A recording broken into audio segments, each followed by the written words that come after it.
पहली खबर ये चंद्रयान 3 के मैसेज की और दूसरी है चांद के उस इलाके की तस्वीर जिसे दुनिया ने आज तक कभी देखा नहीं। तो आज आपको हम चांद से चंद्रयान 3 की वो लेटेस्ट रिपोर्ट दिखाने जा रहे हैं जिसमें लैंडर एकदम ठीक ठाक, पेलोड एकदम परफेक्ट और हिंदुस्तान की उम्मीदें 100% खरी साबित होने वाली।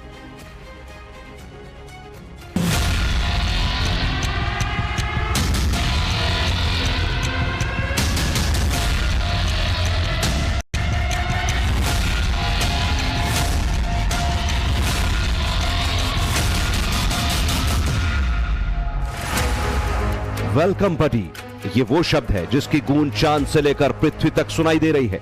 हिंदुस्तान से लेकर अमेरिका और यूरोप तक चंद्रमा पर भारत की कामयाबी को महसूस किया जा रहा है। चांद के जिस हिस्से को कोई देख नहीं पाया उसकी चंद्रयान 3 ने स्पेशल तस्वीरें भेजी हैं। ये तस्वीरें चांद की सतह के दक्षिणी ध्रुव पर उस लोकेशन की हैं जहां चंद्रयान 3 के लैंडर विक्रम की लैंडिंग होने वाली है। किसी में छोटे गड्ढे दिख रहे हैं तो कहीं भयानक क्रेटर्स नजर आ रहे हैं। किसी तस्वीर में उबड़ खाबड़ जगह है तो कहीं लंबा मैदान दिख रहा है। माना जा रहा है कि इस साइट पर चांद की सबसे पुरानी और मोटी परत मौजूद है जो कि पूरी तरह से गड्ढों से लैस है। लेकिन इन तमाम चुनौतियों को पार कर विक्रम लैंडर फतेह करने वाला है। विक्रम लैंडर पर मौजूद कैमरे ने बहुत ही खूबसूरत तस्वीरों को भी कैप्चर कर लिया है। इन तस्वीरों पर अगर गौर डालें तो एक और बात पता चलती है कि चांद पर इस वक्त अंधेरा है। साथ ही इन तस्वीरों ने ये भी क्लियर कर दिया है कि बहुत जल्द चंद्रयान 3 सफल होने जा रहा है।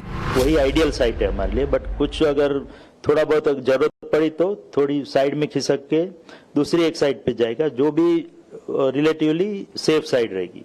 और जैसा कि मैंने बताया, अगर 23 अगस्त को हम उतरने का प्रयास नहीं करते और 27 अगस्त को करते हैं तो वो लगभग जो मेन साइट है उससे 400 से 450 किलोमीटर दूर रहेगी। यानी कि अहमदाबाद के बदले हम बम्बई में उतराण करेंगे, उस प्रकार का सिनेरियो होगा। बट वो साइट भी उतनी सही नहीं है जो पहली साइट है, बट फिर भी उसमें भी हम सफलतापूर्वक नीचे लैंडिंग करने में सफल हो जाएंगे। कैसे लैंडर की लैंडिंग को लेकर इसरो के इरादे बुलंद हो गए हैं उसकी डिटेल आपको बताएंगे, मगर पहले यह जान लीजिए चंद्रयान 3 का चांद पर किस अंदाज में और किसने वेलकम किया। लैंडर विक्रम फिलहाल उस जगह पर है जहां से चंद्रमा की अधिकतम दूरी 134 किलोमीटर और सबसे नजदीक की दूरी 25 किलोमीटर है, यानी बस थोड़ा सा इंतजार। और इस प्री लैंडिंग से पहले चंद्रयान 3 के विक्रम लैंडर का चंद्रयान 2 के ऑर्बिटर से संवाद हुआ। चंद्रयान 2 के ऑर्बिटर ने यहीं पर कहा, वेलकम बडी। यह संवाद इसीलिए अहम है क्योंकि विक्रम की लैंडिंग का पहला मैसेज चंद्रयान 2 के ऑर्बिटर को जाएगा और फिर वही मैसेज धरती पर पहुंचेगा। इसरो ने चंद्रयान 3 के साथ ऑर्बिटर नहीं भेजा था। अब चूंकि चंद्रयान 2 का ऑर्बिटर अच्छी तरह से काम कर रहा है और उसने चंद्रयान 3 के लैंडर के साथ कम्युनिकेट भी कर लिया है तो ये बहुत बड़ी खुशखबरी है। साथ ही ये भी कयास लगाए जा रहे हैं कि चंद्रयान 3 की सफल लैंडिंग के बाद जितने भी मैसेज होंगे वो इसी ऑर्बिटर के जरिए सिग्नल के रूप में इसरो स्टेशन तक पहुंचाए जाएंगे। फिलहाल इंतजार किया जा रहा है लैंडिंग साइट पर सूरज के निकलने का। जैसे ही चांद पर सूर्योदय होगा चंद्रयान 3 का नेक्स्ट स्टेप लिया जाएगा। हम लोग इस बार सॉफ्टवेयर में अच्छे खासे बदलाव किए हैं। अब सॉफ्टवेयर में ऐसा बदलाव किया गया कि इंजन डिसरप्शन अगर हो तो भी उसको डील कर सके उस पूरे पहलू पर। तो ये फिर से एक फेलियर बेस्ड डिजाइन है कि अगर डिसरप्शन होता है तो उसको डील कर सके, और बहुत सारे सेंसर दिए हैं। विक्रम लैंडर की सेफ और सॉफ्ट लैंडिंग के लिए उस जगह को खोजना शुरू कर दिया गया है जहां पहुंचते ही भारत इतिहास रच देगा। इसके लिए खास कैमरे का इस्तेमाल किया जा रहा है। पहली 4 तस्वीरें डी बूस्टिंग से ठीक पहले की हैं, जो कि lander hazard detection and avoidance कैमरे से खींची गई हैं। दूसरा वीडियो 17 अगस्त का है जब लैंडर प्रोपल्शन मॉड्यूल से अलग हुआ और फिर कैमरा 1 ने चांद की वीडियो भेजी। तीसरा वीडियो 15 अगस्त का है, इसे लैंडर पोजीशन डिटेक्शन कैमरे से लिया गया। और चौथा वीडियो चंद्रयान 3 के स्पेसक्राफ्ट से लिया गया जब 5 अगस्त को चांद की ऑर्बिट में चंद्रयान 3 दाखिल हुआ था। इसरो का दावा है कि यही कैमरे विक्रम लैंडर की पोजीशन उसे सॉफ्ट लैंडिंग कराने और चांद पर मौजूद गड्ढों की गहराई और चौड़ाई के बारे में बताएंगे। Lander hazard detection and avoidance camera यह बताएगा कि बिना गड्ढे और बोल्डर वाला इलाका कौन सा है। लैंडर पोजीशन डिटेक्शन कैमरा भी इसमें मौजूद है। ये खास जगह को चुनेगा, लेजर डॉपलर वेलोसिटी मीटर कैमरे, लेजर अल्टीमीटर और लैंडर हॉरिजॉन्टल वेलोसिटी कैमरा भी इसमें है। इनका काम यह है कि लैंडर को सुरक्षित चांद की सतह पर उतारा जा सके और ये 500 मीटर की ऊंचाई से काम करना शुरू कर देंगे। इनमें से lander hazard detection and avoidance camera को अहमदाबाद में मौजूद इसरो के स्पेस एप्लीकेशन सेंटर ने बनाया है। तो स्पीड को कम करने के लिए हमारे पास में लेजर डॉपलर मीटर है। मतलब होगा कि कैसे स्पीड को कम करेंगे, कितना कम करेंगे, यह क्या करेगा, एक तरंग भेजेगा, एक लाइट रे भेजेगा, वह लाइट रे रिफ्लेक्ट होकर आएगा और उसके सहारे यह मालूम कर पाएगा कि छाया कितनी ऊंचाई पर है और फिर कितना नीचे जाना है। यह इसके पास में एक पेलोड है, इससे उसके मालूम कर पाएगा।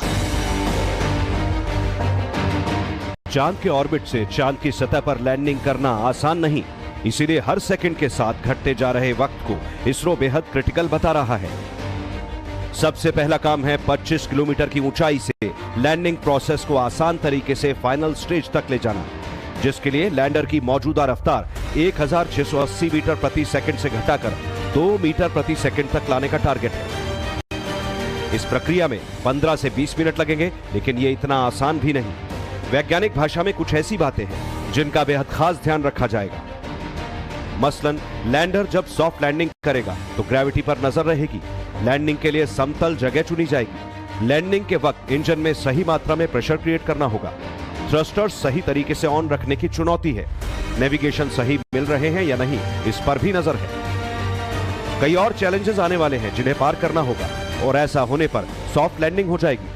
भारत चांद के साउथ पोल पर ऐसा करने वाला पहला देश बन जाएगा, जबकि अमेरिका, सोवियत संघ और चीन के बाद चांद पर लैंडिंग करने वाले देशों में अपना नाम शुमार कर लेगा। इसके बाद लैंडर से रैंप के जरिए बाहर आएगा प्रज्ञान रोवर, जो इसरो से कमांड मिलते ही चांद की सतह पर चलना शुरू कर देगा।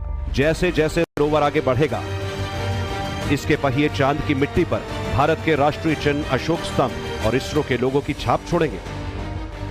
चांद पर हो चुका सूर्योदय लैंडर और रोवर दोनों के लिए 14 दिन तक जिंदगी देने वाला साबित रहेगा, जिसमें मदद करेंगे पावर जनरेट करने वाले सोलर पैनल, जिसे इसरो ने तैयार किया है। और फिर विक्रम लैंडर में लगे चारों पेलोड्स भी अपना काम करना शुरू कर देंगे। रंभा पेलोड का काम है चांद की सतह पर सूरज से आने वाले प्लाज्मा कणों के घनत्व, मात्रा और बदलाव की जांच करना। चास्टे पेलोड का जिम्मा यह है कि वो चांद की सतह की गर्मी यानी तापमान की जांच करेगा। इल्सा के जरिए लैंडिंग साइट के आसपास भूकंप से जुड़ी एक्टिविटी की जांच की जाएगी और लेजर रेट्रो रिफ्लेक्टर एरे चांद के डायनामिक्स को समझने का प्रयास करेगा।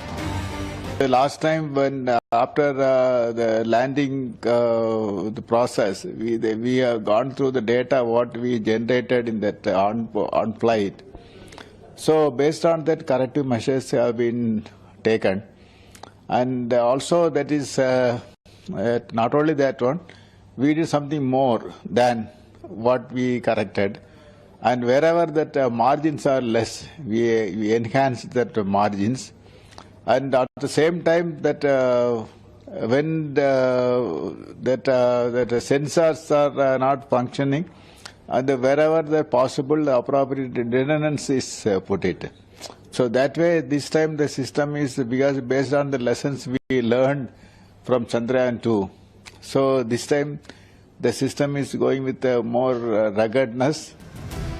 चंद्रयान 3 का फेलियर बेस्ड डिजाइन पर होना इस मिशन के सक्सेस होने की गारंटी देता है। खुद इसरो चेयरमैन ने चंद्रयान 3 की लॉन्चिंग के साथ दावा किया, अगर सब कुछ फेल हो जाता है, अगर सभी सेंसर फेल हो जाते हैं, कुछ भी काम नहीं करता, फिर भी विक्रम लैंडिंग करेगा, बशर्ते एल्गोरिथम ठीक से काम करे। हमने ये भी सुनिश्चित किया है कि अगर इस बार विक्रम के 2 इंजन काम नहीं करेंगे, तब भी ये लैंडिंग में सक्षम होगा। ऐसा क्यों कहा जा रहा है, इसे समझने के लिए आपको इन बातों को गौर से सुनना होगा। अहमदाबाद में भी टेस्ट किया गया, बंगलोर में भी टेस्ट किया गया, श्रीहरिकोटा जाकर भी टेस्ट किया है और अलग अलग साइट पे भी टेस्ट किया गया है, क्रेन पे भी टेस्ट किया गया है उसको, और ड्रोन पे टेस्ट किया गया है, हेलीकॉप्टर द्वारा टेस्ट किया गया है, एयरक्राफ्ट के द्वारा भी टेस्ट किया गया है। तो अलग अलग तरीके से टेस्टिंग करके कोई भी त्रुटि न रह जाए इसकी कोशिश की गई है। और जैसा कि मैंने बताया, फिर भी कुछ अगर इश्यू आता है उस समय लास्ट मोमेंट पे, तो उसके लिए भी संभावना को देखते हुए हमने उसमें एक ऑटोनोमस लैंडिंग सिस्टम की व्यवस्था भी की है, जिस तरह से वो खुद ही अपना डिसीजन लेके सेफ जगह ढूंढ के वहां पे अच्छी तरह से उतर जाए। मिशन हिंदुस्तान का है, नजरें दुनिया की टिकी है, इतिहास की दहलीज पर दस्तक हो चुकी है, बस उसे अंजाम तक पहुंचाना है। पूरा देश खुली आंखों से एक साथ गर्व के इन पलों को जी सके, इसके लिए खास इंतजाम किए गए हैं।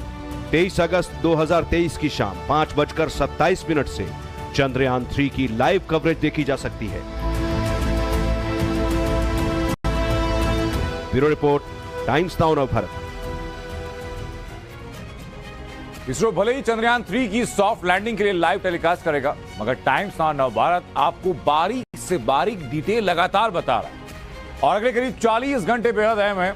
टाइम्स नाउ नवभारत आपको लैंडिंग, लैंडर, रोवर और तमाम वैज्ञानिक शब्दों को सरल तरीके से समझाएगा, ताकि आप ये जान सकें कि कुछ घंटों के बाद भारत जो इतिहास रचने जा रहा है, उसका एक एक पहलू कितना ज्यादा अहम है।